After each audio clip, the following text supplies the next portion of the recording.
Bloch stories तो हम बहुत ज़्यादा देखते हैं, काफ़ी हाईलाइट होती हैं, स्पेशली अभी आपने जामी भाई का नाम लिया, he also like really looks into that narrative. और बड़े मेन स्ट्रीम नैरेटिव्स हम सुन रहे हैं कि अब लियारी गैंग वॉर पे स्टार्ट हो रहे हैं। तो why aren't Baloch film makers doing such projects? देखिए, जो लियारी में रहते हैं, स्पेशली मी, हम उस फेज से गुजरे हैं। मतलब फ्रॉम 2000 टू 2015 हम कंटिन्यूस उस फेज में थे कि फियर के। इवन कि आप भी सेम यूनिवर्सिटी में मेरी अलमनाई है, या बट ये होता था कि जब मैं यूनिवर्सिटी जाता तो वापसी पे घर पे एक दफ़ा फ़ोन मैं करता था या घर वाले फ़ोन करते थे कि आप किस रास्ते से आना है, किस रास्ते में जो है वहाँ पे वो फायरिंग हो रही है।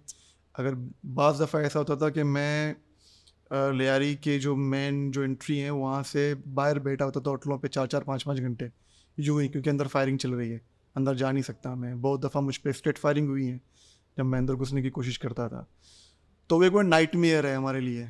सही है, हम चाहते नहीं कि हम उसको रिपीट करें।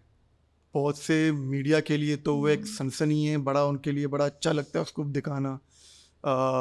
रघु भाई और वास्तव, उनको बड़ा वो फैसिनेट करता है, हमें नहीं करता। हमें वो दिखाना अच्छा नहीं लगता, हमें वो बताना अच्छा नहीं लगता। उस दौरान बहुत सारी ऐसी और कहानियाँ हैं जो डिज़र्व करती हैं बताना। हम कोशिश कर रहे हैं कि हम उन कहानियों को बताएं, हम बॉक्सरों की कहानी को बताएं, किस तरह से वो जो है आलात के जद में आ गए, उनके सपने टूट गए, फुटबॉल को किस तरह से बर्बाद हो गए हमारे यहाँ पर, आर्टिस्टों के साथ क्या हुआ। ये बहुत सारी ऐसी कहानियाँ हैं जो हम ये बताना चाहते हैं, हम ये एंगल बताना चाहते हैं, क्योंकि मीडिया वो बताता नहीं है, मीडिया वो दिखाता नहीं है।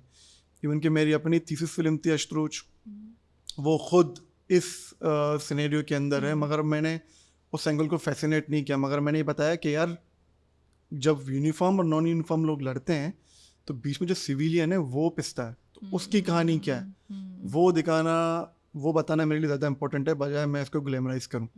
सही है। क्या सोशल मीडिया किसी तरह से नए एज फिल्म मेकर्स की हेल्प कर सकता है, या चले फिल्म मेकर्स नहीं, कंटेंट क्रिएटर्स की ये सारी स्टोरीज आवाम तक पहुंचाने में? डेफिनेटली करेगा और कर भी रहा है। बहुत से ऐसे कंटेंट क्रिएटर हैं जो कॉमेडी स्केचेस बना रहे हैं, जो पॉडकास्ट कर रहे हैं, जो अपनी फिल्मों को यूट्यूब पे रिलीज़ कर रहे हैं, एक स्क्रीन का दौर गुजार के फिर फेस्टिवल्स देन फिर वो या यूट्यूब पे आ रहे हैं। तो बहुत हेल्प हो रहा है, बहुत थोड़ी बहुत तो रेवेन्यू भी बेचारे जनरेट कर रहे हैं। बट जब तक चेंज नहीं आएगा, जब तक स्टेट इन्वॉल्व ना हो, ना सिर्फ बलोचों की कह रहा हूँ, बल्कि मैं पाकिस्तान लेवल पे कह रहा हूँ, क्योंकि आपकी स्टेट इसको ऑन नहीं करती, आपकी स्टेट के नज़र में ये सिन है। जब तक ये सिन है तो फिर आप कुछ नहीं कर सकते। आप ट्रू, देख रहे हैं सिनेमा काल, बिल्कुल। आपके पास फिल्में आ रही थी इंडियन, आपने उनको बैंड कर दिया। This was gonna be my next question कि पाकिस्तान और इंडिया की इंडस्ट्री में क्या फ़र्क है?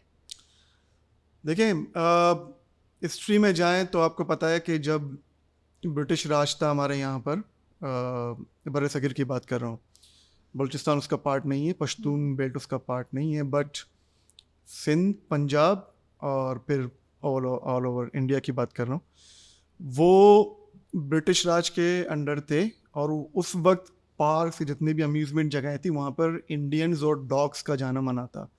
ये आपने वो पिक्चर्स भी देखी होंगी।